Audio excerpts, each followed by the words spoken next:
The country has embarked on a drive to increase tourism, so the ballooning was a good fit, and having a festival every year brings a lot of joy and happiness to people. Hello and welcome to Qatar 365 with me, Laila Humaira. On this episode, we explore all the ways residents and visitors can see Qatar's beauty spots, whether it's on wheels, wings, or water.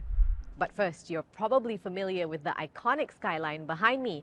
Doha's West Bay skyline is often appreciated by tourists on foot or by car, but Adel Halim embarked on a journey by air and sea.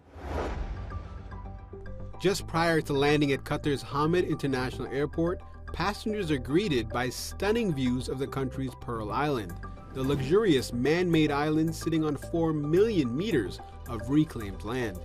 Many visitors head into the city along the picturesque Corniche, but that's just one way to experience Qatar's skyline.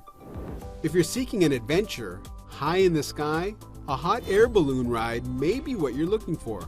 You'll get a bird's eye view of Doha and beyond from about 600 meters in the air. It's a totally different perspective. I mean, for me, I've been born and raised here, and having the experience of flying in a balloon and seeing it from a different perspective is totally different. Same familiar areas, but the view is absolutely amazing. Captain Hassan Al-Musawi is a longtime commercial pilot and says the beauty of a hot air balloon is captivating to people of all ages.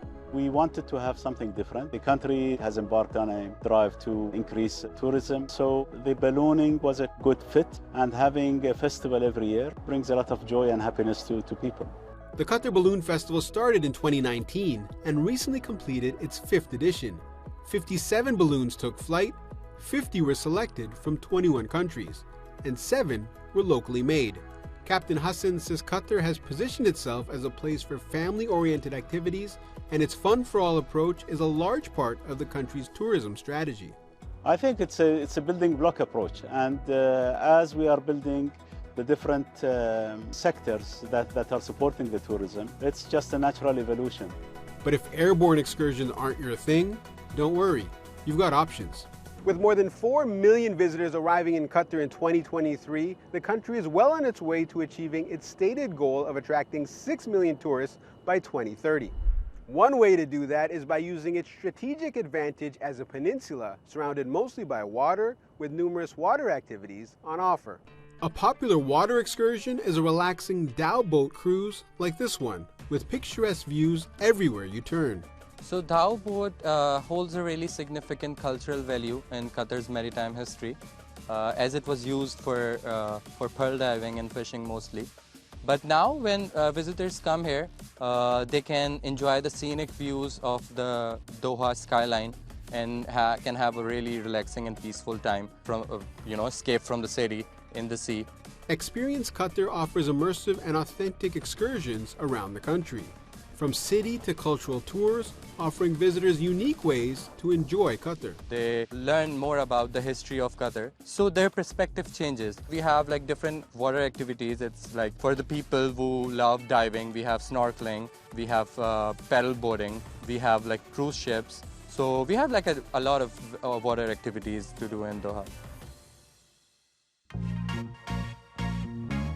Cruise season is back in Qatar, which means massive ships are docking at the old Doha Port on a weekly basis.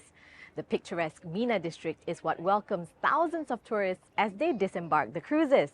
And while the word old is in the name of the area, the amenities and facilities are anything but. I spoke to Muhammad Abdullah Al-Mullah, the CEO of Old Doha Port, to find out how the harbour is boosting Qatar's maritime tourism. Thank you for having us today here at the Old Doha Port. Can you tell us first the historical and cultural significance of the Old Doha Port, and how did it help shape Qatar's development as a country?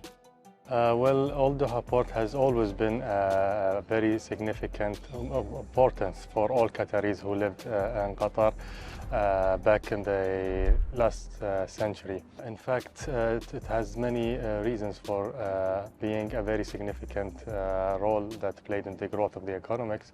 due to the fact that this port was the first and the only commercial port back in the 1940s, 50s, all the way till only recently, 2017, when all the commercial operations moved from this port. And just looking around, there are some very standout architectural features that preserve the old style of housing in Qatar. Why was it important to keep this cultural architectural heritage when redeveloping this area? We tried to introduce a new architectural language by maintaining and reshaping of some of the coastal houses that was residing on the coastal side of Qatar back on the 1940s and 50s, in a way again to reflect the history of the cities, a sign of appreciation again to our grandparents who have suffered back then did all their best to make sure that next generations are living of the most economical and best lifestyle. One of the key highlights, as you mentioned earlier, during the winter season is the cruise season as well, when massive ships like the one behind us just sail into Qatar and dock themselves here and carrying hundreds and thousands of visitors. Can you tell us then the importance of the cruise season to Qatar's tourism industry? Cruise season definitely is one of the most important aspects that contributes directly to the tourism Qatar. The passengers numbers have been increasing from year to year. So, for example, last season 2023-2024, we have reached about 360,000 passengers in that season. The forecast for this season, hopefully we will hit 400 plus. So since the redevelopment of Old Doha Port, it's been a host of many major events, including recently the Amerigo Vespucci, the Italian Navy ship, the Qatar Boat Show, the World Aquatics Championship, art festivals, fishing competitions, beach cleanup, so many things. What are some exciting events in the pipeline this year for Old Doha Port? Today we have the Doha Port considered as a home porting. This year we have started some of the trips that starts from Qatar and takes a tour in the region and ends in Qatar as well. Capacity-wise, definitely the the terminal can accommodate 2 mega cruise ships simultaneously, which definitely was one of the reasons that contributed in reaching into the home porting objective.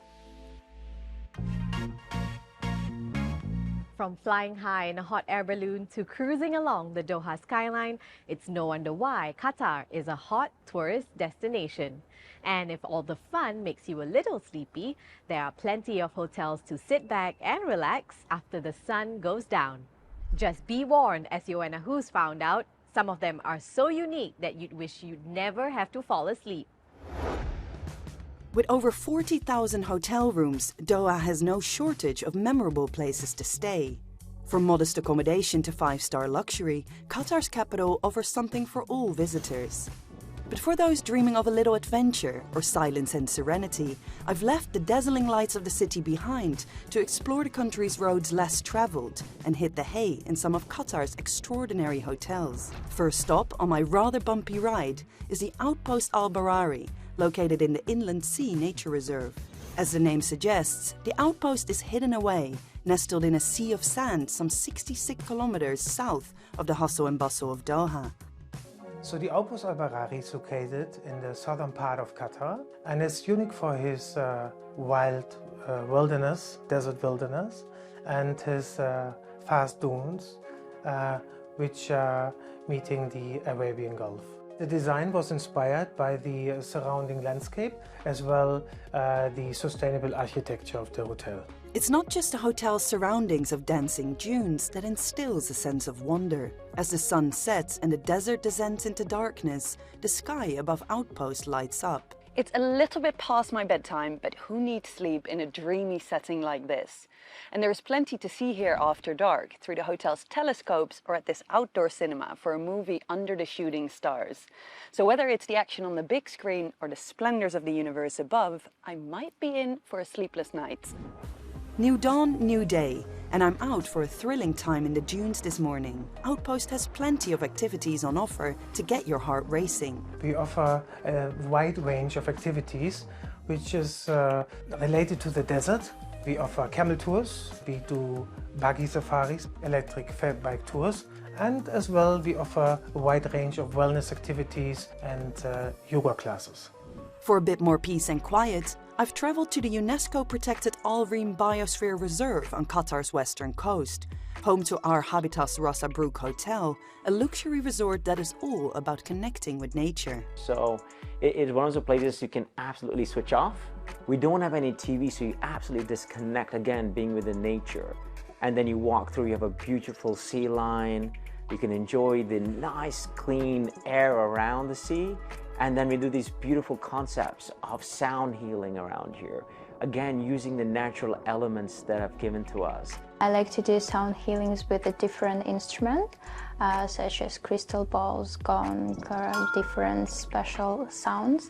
And I like to choose different location around our property. It's kind of haven for reconnection, rejuvenation, and a wellness journey to encourage self-exploration and empower positive impact. With so much natural beauty in this land of sea, sun and sand, dreams come to life before you even get into bed.